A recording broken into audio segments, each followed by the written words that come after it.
শিরোনাম: আল্লাহ দিলে নির্বাচনের আগে আরও অনেক অস্ত্র উদ্ধার হবে। জুলাই অভ্যুত্থান নিয়ে স্বরাষ্ট্র উপদেষ্টা।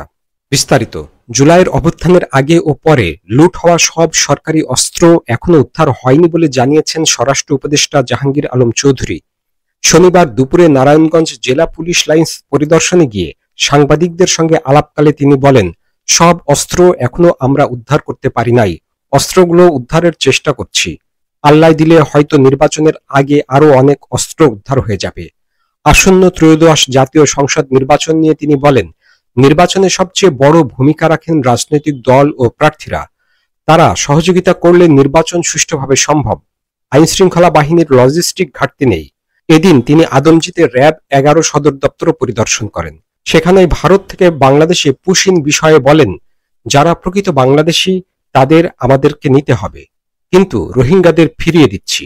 ভারত প্রপার চ্যানেলে পাঠায় না, বরং নদীর পাড়ে ফেলে রাখে। এটা মানবাধিকার লঙ্ঘন।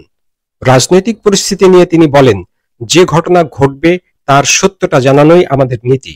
বিভেদ যেন রাজনীতিকদের ভেতরেই সীমাবদ্ধ থাকে। আমাদের কাজ আইন শৃঙ্খলা রক্ষা করা। গণ অভ্যুত্থানে হতাহতের মামলাগুলো নিয়ে বলেন, বিচার শুরু হয়েছে, তবে আসামির তালিকায় নিরীহ লোকজনের নাম থাকায় তদন্তে সময় লাগছে। দলগুলি এই পুলিশের সাথে এবং অন্যান্যের সাথে এরা ভিতরে আপনারা করবেন, আমাদের সাথে তো রাজনৈতিক দলের কোনো বিভেদ থাকার কথা না। একটা হত্যা মামলায় হয়তো 20 জন আসামি হওয়া দরকার ছিল, আপনারা ওখানে 200 আসামি দিয়ে ফেলছেন। এখন এই জন্য ইনভেস্টিগেশনের সময় বেশি লাগবে। অনেকে নিজেদের স্বার্থ সিদ্ধির জন্য অনেকে কিন্তু কিছু নিরীহ লোকের নাম দিয়ে দিছে, এই জন্য কিন্তু সময়টা বেশি লেগে